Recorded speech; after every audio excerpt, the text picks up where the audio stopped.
1938年，图们江口岸，人群焦急地聚在一起，眺望远方，等待着最终结果。然而，事实却令人无比失望。在一片抗议声中，口岸依旧被缓缓封锁，中国人丧失了从图们江出海航行的资格。其实，早在19世纪50年代，这场阴谋便已经悄然酝酿。近日，吉林传来一则喜讯，震动全国。而这一切还得从普京访华说起。5月16号，一场特殊的会谈在北京举行。会谈结束后，中国与俄罗斯发表了一份联合声明。这份联合声明涵盖的范围极广，包含了海事、环保与气候等多个领域。一言以蔽之，中俄两国决定持续加强合作，共创美好未来。在联合声明里，最引人注目的非航运模块莫属，毕竟这是实打实的经济合作。中俄两国提出要深化物流运输，换言之，就是得打造更加便捷的运输路线，在降低成本的同时提高运输效率。而想要完成这一目标，口岸是关键。而中俄之间有一个极为特殊的口岸，那便是图们江出海口。联合声明表示，中俄将携手与朝鲜展开新一轮的建设性对话，而此次对话的主题正是图们江出海口。倘若计划顺利进行，那么吉林或将重新获得这一出海口，为经济发展助力。消息一出，众人沸腾。对中国而言，这是十足的好消息。一旦找回图们江出海口，无论是外贸合作还是地区发展，势必会迎来崭新局面。然而，在一片欢呼声的衬托下，疑问也显得尤为明显。既然这曾经是属于中国的出海口，那么中国又为何会丢掉它呢？其实，在图们江出海口的背后，隐藏着一段尤为漫长的历史。这一次甚至可以追溯到公元前后。说起图们江，就不得不提吉林省珲春市。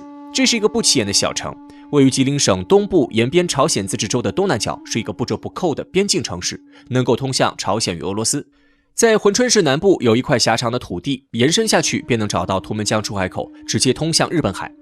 早在公元前后，中国史书中便出现了图们江出海口的身影。《后汉书》中曾记载，当时有一批沃举人生活在这附近，从事海上活动，不仅以捕鱼为生，而且还学会了制盐贩卖。到了公元727年，渤海国的君主更是派出了一支船队，携带着国书与礼物，从图们江口岸出发，远渡重洋，来到了日本，并受到了日本天皇的盛情款待。这场远行也成为了渤海国与日本友谊的起点。在往后的200多年时光里，平均每4年，渤海国与日本就要相互派遣使者，总数竟然达到了47次之多，可见图们江口岸使用频繁，在中国的对外交流史上留下了浓墨重彩的一笔。在渤海国使臣的努力下，一条日本道航线由此诞生。纵然风浪滔天，船只面临着随时失去行踪的风险，但是中国人也不曾停下探索的脚步，透过图们江口岸望向整个东洋。甚至当时还有一批航海家总结出了海上航行的规律，留下了关于日本海洋流的大量记载。在时间的风霜雪雨中，渤海国难逃灭亡的宿命。尽管国家的命运走向了终结，但是图们江口岸的故事却仍在持续。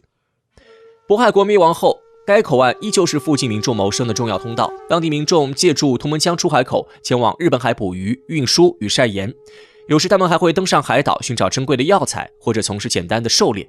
可见中国使用图们江口岸的历史相当漫长，尽管处于边陲地带，但一条条史料都告知了世人真相：图们江口岸自古属于中国。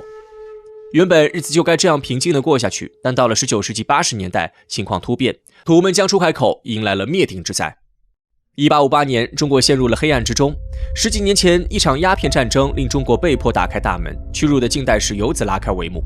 然而，这仅仅是清政府噩梦的开端。最后，一场场现代战争令清政府无力招架。与此同时，战争的副作用日益凸显，国内的抗议与改革浪潮接踵而来，清政府陷入了内外交困的尴尬时期。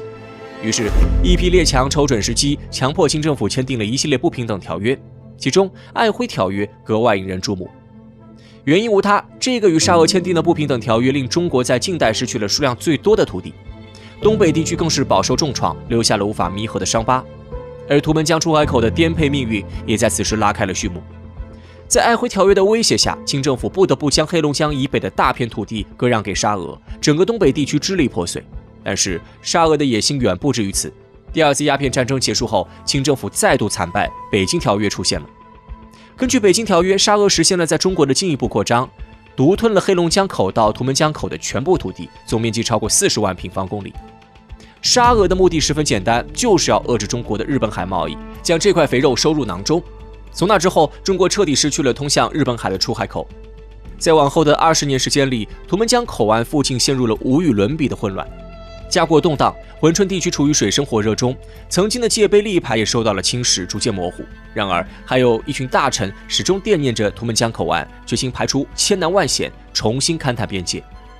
1886年，在清政府的支持下，北洋市一大臣吴大成与珲春副都统伊克唐啊开始了这段艰难的征程。两人翻山越岭，实地走访了每一寸土地，为的就是找出这些土地曾经属于中国的证据，获得谈判的主动权。早在谈判开始前，他们便定下了明确目标，将目光锁定在图们江出海口上。此前，由于俄国人的阻拦，当地民众失去了出海权，生活一度陷入艰难。因此，这不仅是清廷的面子问题，也是小民的生计抗争。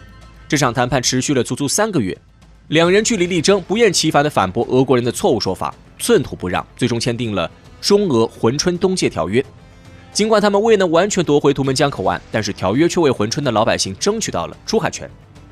重获出海权后，口岸附近逐渐恢复了过往的生机与繁荣。然而，天有不测风云，1938年，图们江口岸又一次迎来了噩耗。当时，在口岸附近，日本与苏联爆发了张古峰之战，日军竟然直接封锁了图们江口岸，给珲春地区的人民带来了无可挽回的损失。战争结束后，水上交通断绝，中国好不容易争取来的图们江出海权也沦为泡影。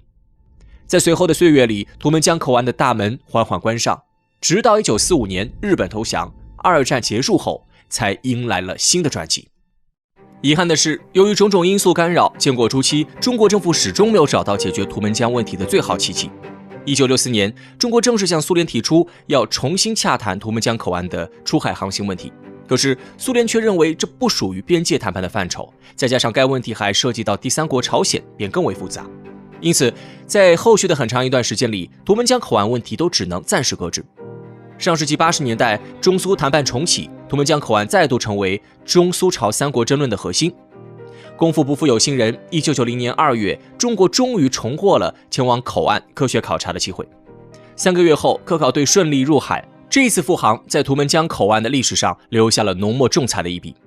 1年后，苏联解体，俄罗斯继承了苏联的对华政策，愿意承认中国在图们江口岸的出海权。